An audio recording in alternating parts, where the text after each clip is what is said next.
إن الحمد لله نحمده ونستعينه ونؤمن به ونتوكل عليه ونعوذ بالله من شرور أنفسنا ومن سيئات أعمالنا. من يهده الله فلا مضل له ومن يضلل فلا هادي له. أشهد أن لا إله إلا الله وحده لا شريك له، وأشهد أن نبينا محمدا عبده ورسوله أرسله بالهدى ودين الحق ليظهره على الدين كله وكفى بالله شهيدا. اللهم صل على محمد وعلى آله وصحبه وسلم تسليما كثيرا. أما بعد فإن خير الكلام تسليما كثيرا.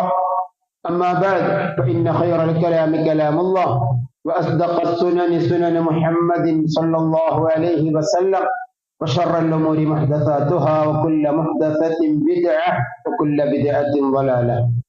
يا أيها الذين آمنوا اتقوا الله حق تقاته ولا تموتن إلا وأنتم مسلمون. يا أيها الذين آمنوا اتقوا الله وقولوا قولا سديدا يصلح لكم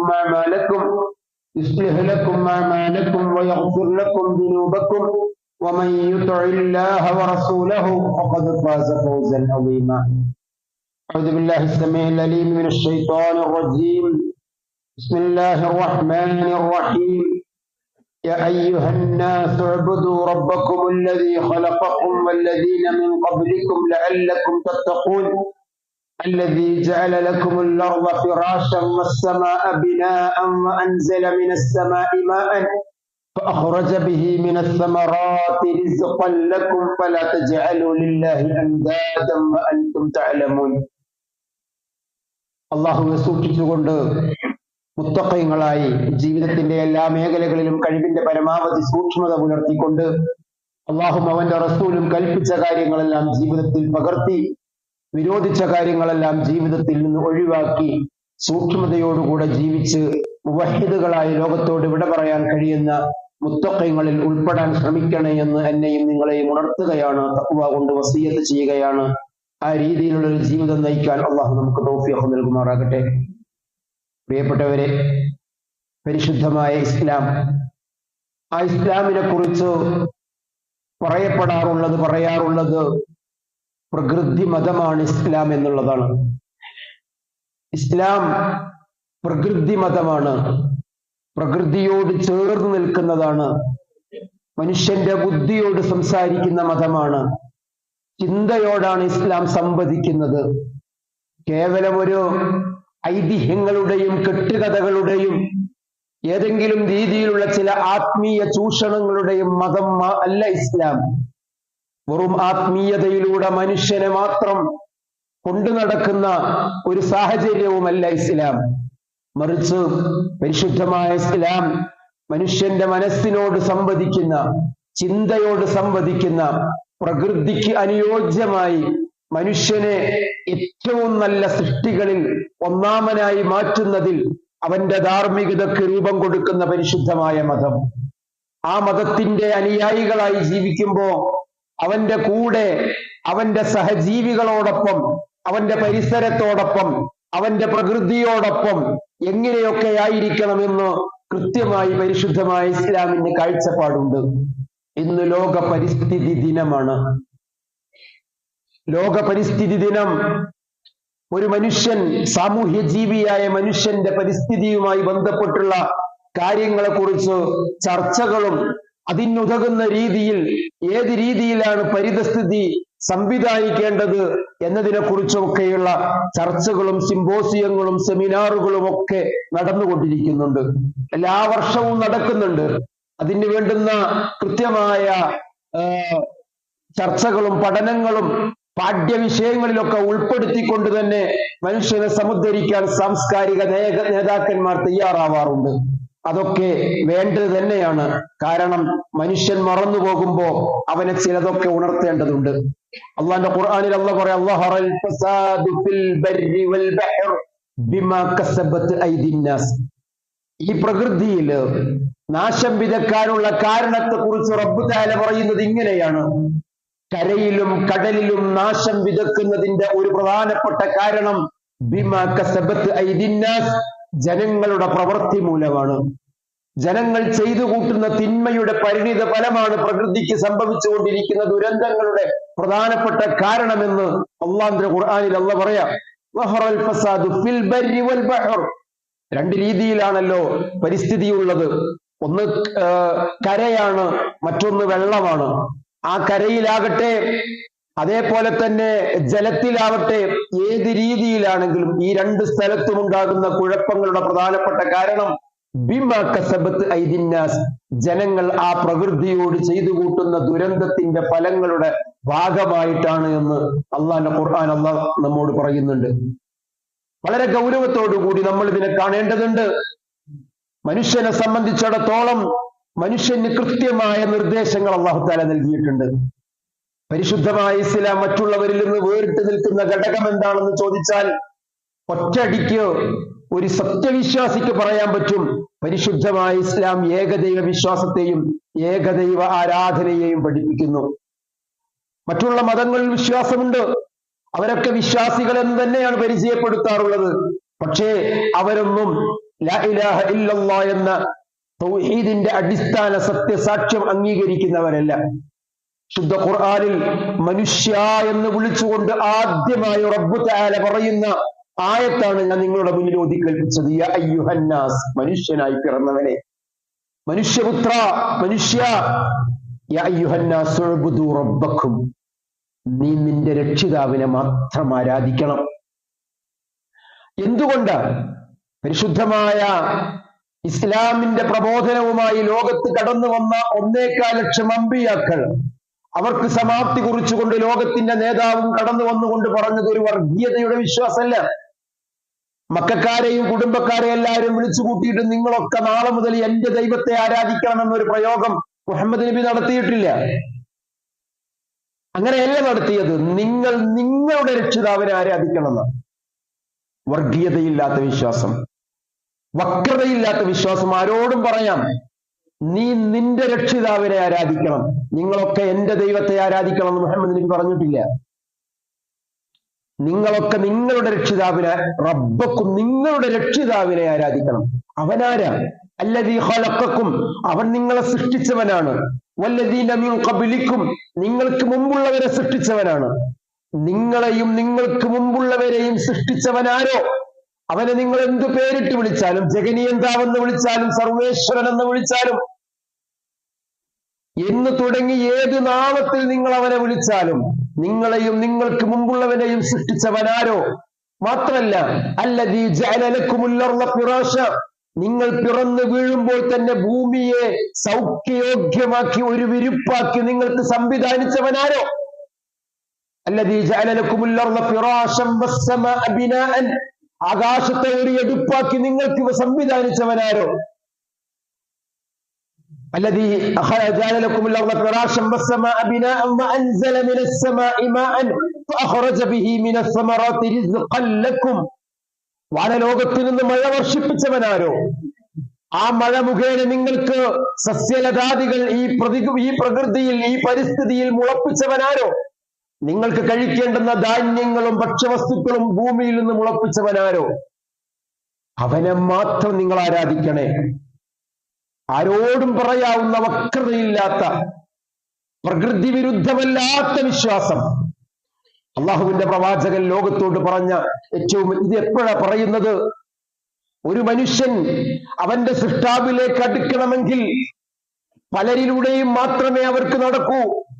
അന്ധവിശ്വാസങ്ങളും അനാചാരങ്ങളും കൊടികുത്തി വാഴുന്നിരുന്ന ഒരു കാലത്ത് ഇവിടെയാണ് പ്രവാചകന്റെ ആഗമനം. അങ്ങേയറ്റം അരാജകത്വം നിലനിൽക്കുന്നു. കണ്ണീ കണ്ടതിനെ മുഴുവനും ആരാധിക്കുന്നു, അവരെയൊക്കെ വിളിച്ചു പ്രാർത്ഥിക്കുന്നു. വിഗ്രഹങ്ങളുടെ ഒരു കൂത്തരങ്ങ്, ആത്മീയ ചൂഷണങ്ങളുടെ ഒരു പറുദീസ. അവിടെയാണ് അള്ളാഹുവിന്റെ പ്രവാചകൻ ലാ ഇലാഹ ഇല്ലല്ലാഹയുടെ തൗഹീദിന്റെ സത്യസാക്ഷ്യവുമായി വരുന്നത്. അവർ വന്ന് ചോദിക്കുന്നുണ്ട്, വിശുദ്ധ ഖുർആൻ അത് എടുത്ത് ഉദ്ധരിക്കുന്നുണ്ട്. വഇദാ സഅലക ഇബാദി, എന്റെ അടിമകൾ മുഹമ്മദെ നിന്റെ അടുക്കൽ വന്ന് ചോദിക്കും, അന്നി, എന്നെ കുറിച്ച്, മുഹമ്മദെ, നീ മുന്നോട്ട് വെക്കുന്ന ദൈവീക സങ്കല്പം എന്താണ്? അവരോട് പറയണം, ഞാൻ അവരുടെ സമീപസ്ഥനാണ്. എനിക്കും അഥവാ എനിക്കും അവനും ഇടയിൽ ഒരു മധ്യവർത്തിയുടെയും ആവശ്യമില്ല. സുന്ദരമായ ആദർശം. സൃഷ്ടിച്ച നാഥനെ മാത്രം നിങ്ങൾ ആരാധിക്കണം. അവൻ ആര്? ആരായിരിക്കണം ദൈവം? ആരാണ് ദൈവമാകാൻ അർഹൻ? ആരായിരിക്കണം സൃഷ്ടാവ് എന്നതിനുള്ള മറുപടി നിങ്ങൾ ജനിച്ചു വീഴുന്നതിന്റെ മുമ്പ് തന്നെ. കാരണം അതിലെല്ലാം പോകുന്നു. അവർ വിളിച്ചു പ്രാർത്ഥിക്കുന്നതും ആരാധിക്കുന്നതും ഇന്നും വിളിച്ചു പ്രാർത്ഥിക്കപ്പെടുന്നതും ആരാധിക്കപ്പെടുന്നതുമായ പുണ്യപുരുഷന്മാരെ മുഴുവനും നിങ്ങൾ എടുത്തു നോക്കൂ. ഏതെങ്കിലും ഒരു അമ്മയുടെയോ അച്ഛന്റെയോ ഉപ്പയുടെയോ ഉമ്മയുടെയോ മകനായി പിറന്നവനാണ്. ചിലർക്ക് അച്ഛനില്ലെങ്കിലും അമ്മയുണ്ട്. അവർക്ക് മുമ്പും സൂര്യനുണ്ട്, ചന്ദ്രനുണ്ട്, നിലാവലകളുണ്ട്, അതേപോലെ തന്നെ ഭൂമിയുണ്ട്, വെള്ളമുണ്ട്, ജലമുണ്ട്, മഴയുണ്ട്. അപ്പൊ ഇവയൊന്നും സൃഷ്ടിച്ചവൻ അവരാരുമല്ല. ഇതൊക്കെ സൃഷ്ടിച്ചവനാരോ?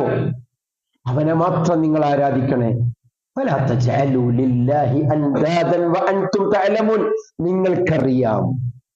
നിങ്ങൾക്കറിയാം നിങ്ങൾ ഈ ആരാധിക്കപ്പെടുന്നവരൊന്നുമല്ല, വിളിച്ചു പ്രാർത്ഥിക്കപ്പെടുന്നവരൊന്നുമല്ല ഇതൊന്നും സൃഷ്ടിച്ചത്. എന്നിട്ടും നിങ്ങൾ ആ റബ്ബിന് സമന്മാരെ വെക്കരുതേ, അത് നന്ദികേടാണ് എന്ന് പഠിപ്പിക്കുന്നു അള്ളാഹുവിന്റെ പ്രവാചകൻ. ആത്മീയ ചൂഷണങ്ങൾക്ക് മുഴുവനും എതിര് നിന്നു. സൃഷ്ടിച്ചനാഥന്റെയും സൃഷ്ടാവിന്റെയും സൃഷ്ടിക്കും ഇടയിലുള്ള സകല മധ്യവർത്തികളെയും ആത്മീയ പുരോഹിതന്മാരെയും അവര് തട്ടിപ്പാണെന്ന് അല്ലാഹുവിന്റെ റസൂല് പറഞ്ഞു. വേണ്ട.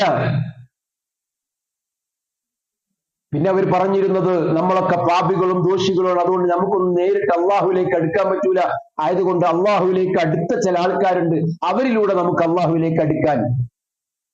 അവർ പറഞ്ഞ രണ്ടു മറുപടി അതാ. ഞങ്ങൾ ഈ പറയപ്പെടുന്ന ലാത്തയെയും ഉസ്സയെയും ഇബ്രാഹിം നബിയെയും ഇസ്മായിൽ നബിയും ഒക്കെ വിളിച്ചു പ്രാർത്ഥിക്കുന്നതും ആരാധിക്കുന്നതും ഇവരൊക്കെ അള്ളാന്റെ അടുക്കൽ ഞങ്ങൾക്ക് വേണ്ടി റെക്കമെൻഡ് ചെയ്യും, ഞങ്ങൾക്ക് വേണ്ടി ശഫാഅത്ത് ചെയ്യുമെന്ന വിശ്വാസം മാത്രമേ ഞങ്ങൾക്കുള്ളൂ. മറ്റൊരു മറുപടി അവർ പറഞ്ഞത്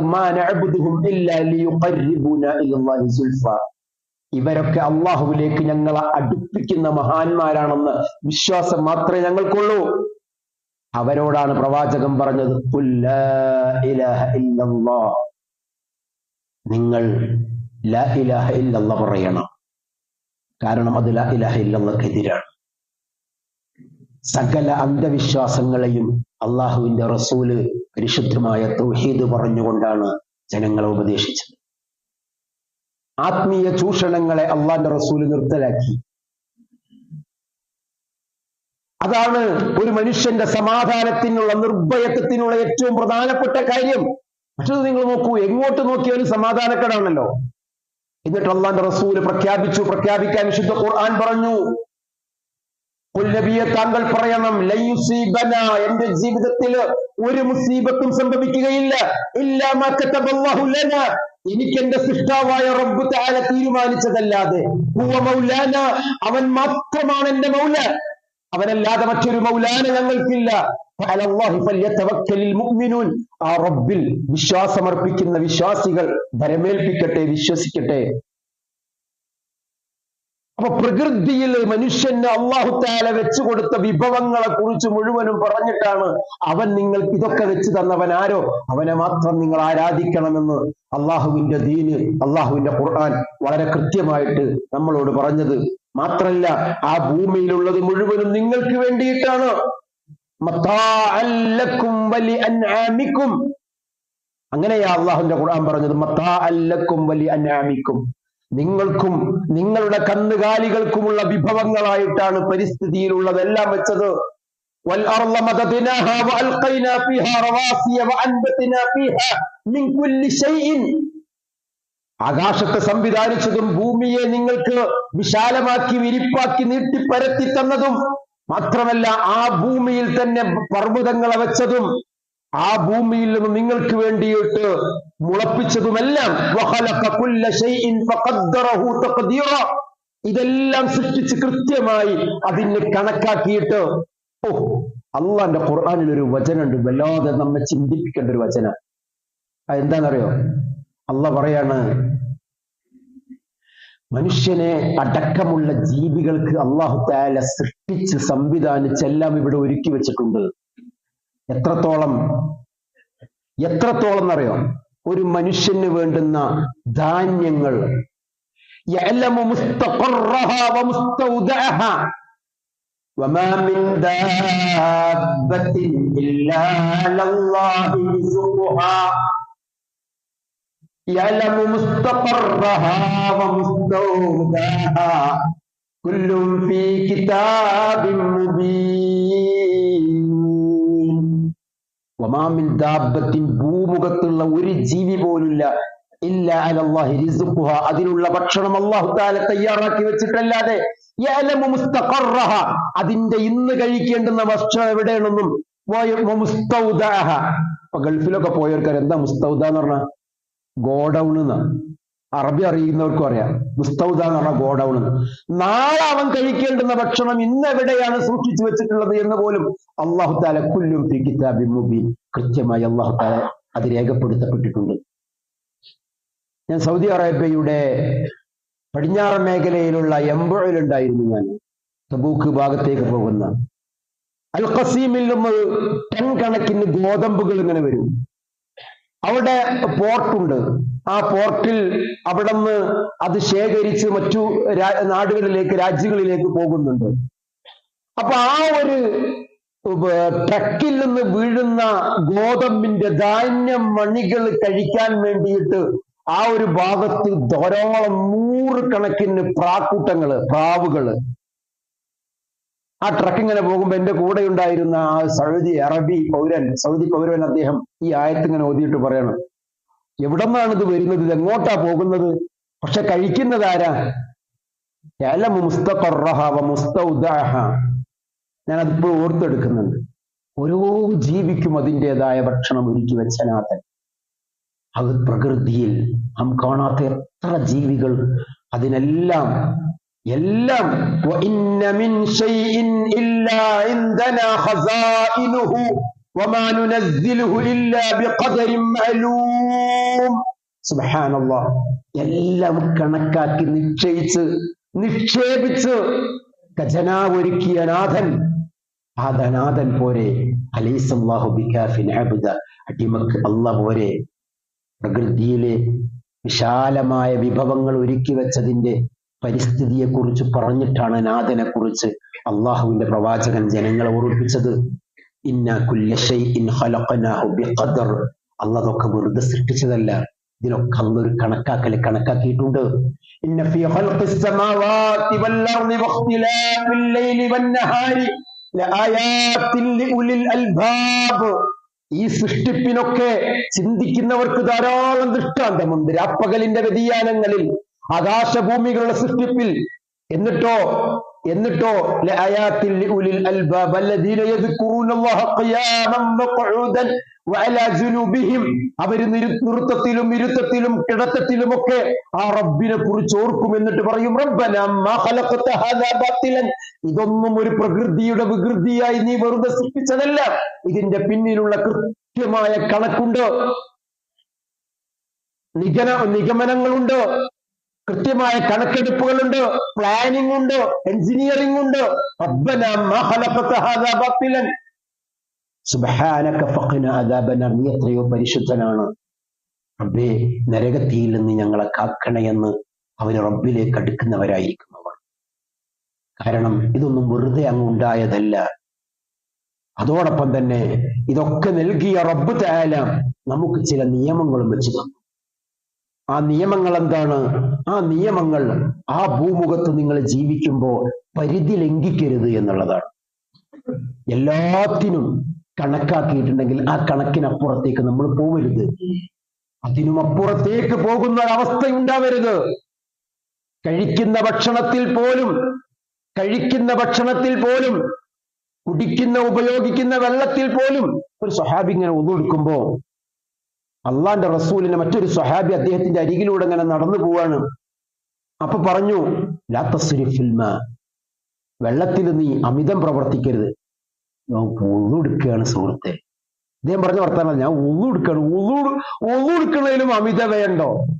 അതിലും വെള്ളം അള്ളാന്റെ റസൂൽ. എന്നിട്ട് അപ്പോ അതെ എന്ന് പറഞ്ഞ് ചേർത്ത് പിടിച്ചിട്ട് അദ്ദേഹം പറഞ്ഞത് അള്ളാന്റെ റസൂല് പോലും പറഞ്ഞിട്ടുണ്ട്, എന്ത്? ലാ തസ്രിഫ് ഫിൽ മാ, വെള്ളത്തിൽ അമിതം പ്രവർത്തിക്കരുത്. എത്രത്തോളം? വഇൻ കുൻത അലാ നഹരിൻ ജാർ, നീ ഒരു ഒഴുകുന്ന നദിയുടെ അയൽവാസിയാണെങ്കിൽ പോലും, വെള്ളം ഇങ്ങനെ ഒഴുകിക്കൊണ്ടിരിക്കുന്നുണ്ട്, ആ ഒഴുകുന്ന പുഴയിൽ നിന്നാണ് നീ ഒന്നു എടുക്കുന്നതെങ്കിലും നിനക്ക് വുളുവിന് റബ്ബ് എത്രയാണോ കണക്കാക്കിയിട്ടുള്ളത്, അള്ളാന്റെ ദീൻ എത്രയാണോ കണക്കാക്കിയിട്ടുള്ളത്, അതിനപ്പുറത്തേക്ക് നീ എടുക്കരുത്.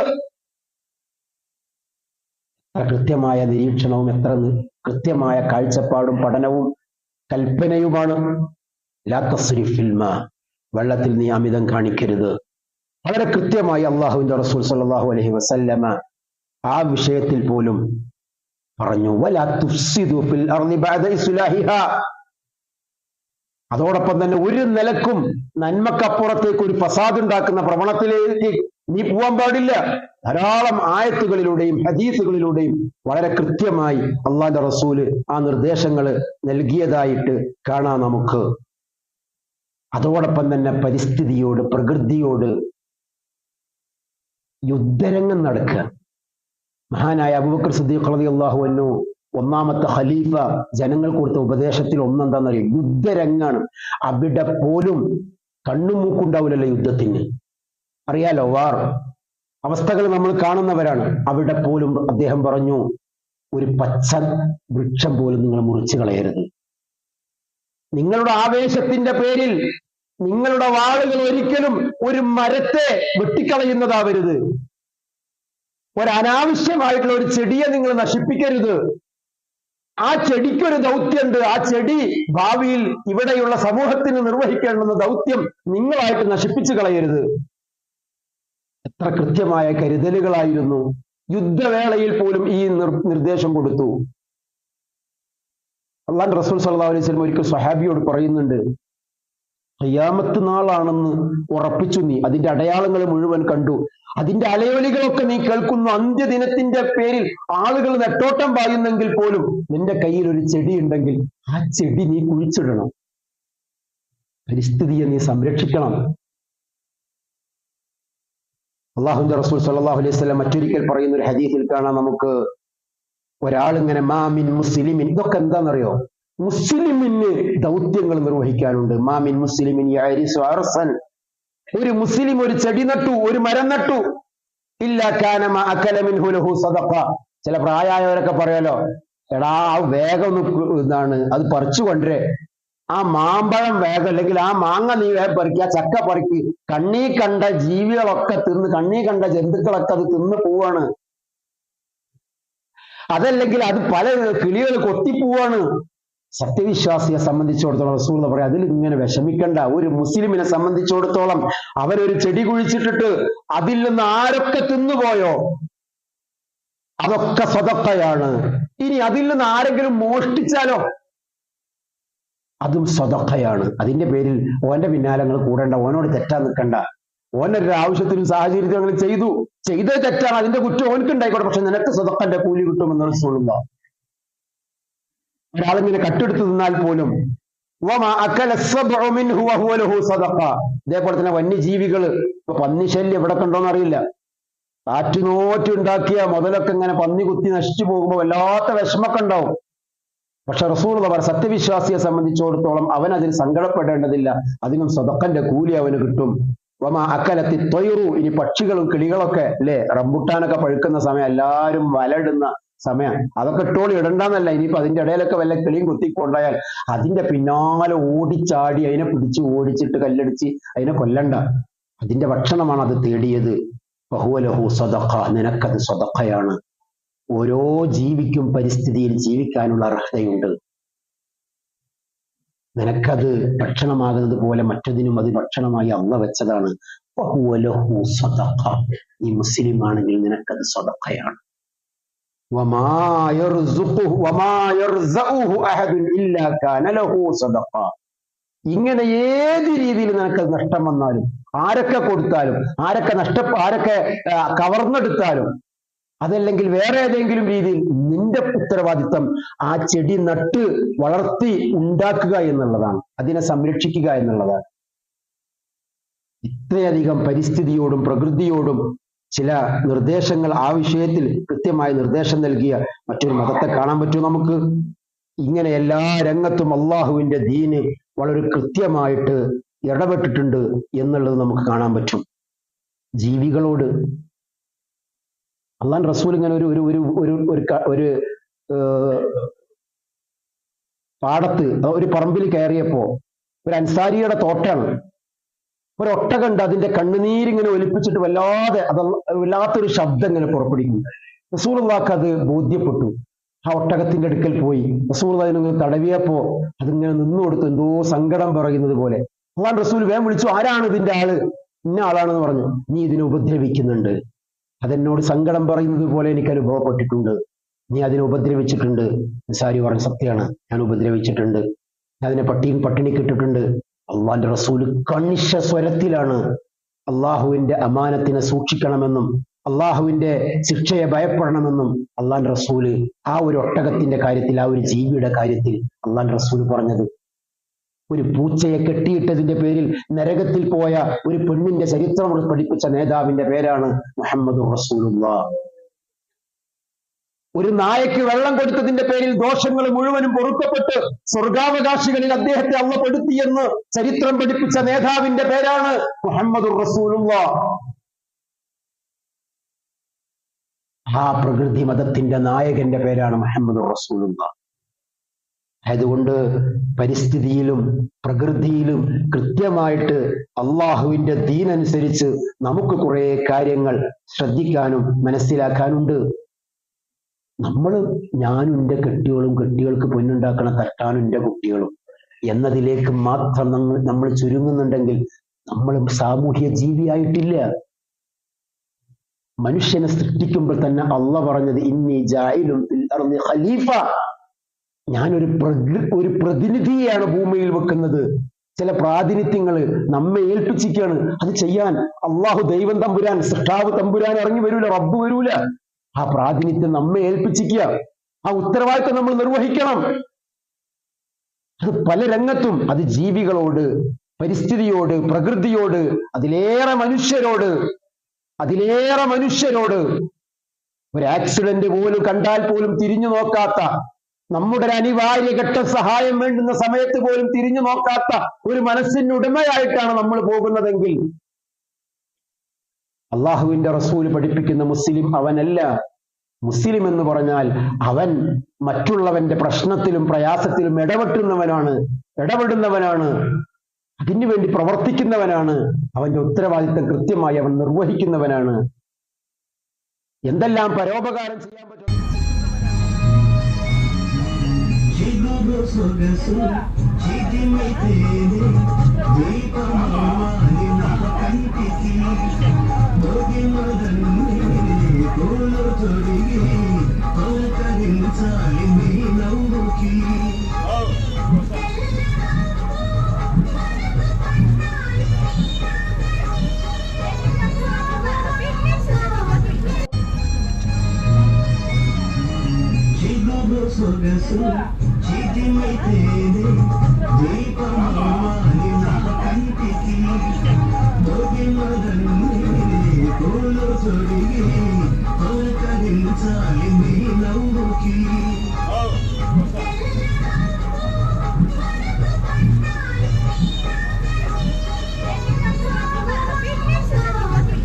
പരിസ്ഥിതി ദിനത്തിൽ നമ്മളോട് തന്നെ പറയാനുള്ളത് ഇസ്ലാമിന്റെ സന്ദേശം തന്നെയാണ്. അതിനേക്കാൾ പരിസ്ഥിതിയോടുള്ള കൂറ് പഠിപ്പിച്ച മറ്റൊരു മാർഗനിർദ്ദേശ ഗ്രന്ഥവും മാർഗദാർശനിക രീതിയും മാനിഫെസ്റ്റോയും ഇസ്ലാമല്ലാതെ മറ്റൊന്നുമില്ല എന്ന ബോധ്യം നമുക്കുണ്ടാവണം. അതിൽ അഭിമാനം കൊള്ളണം. اللهم اعز الاسلام والمسلمين.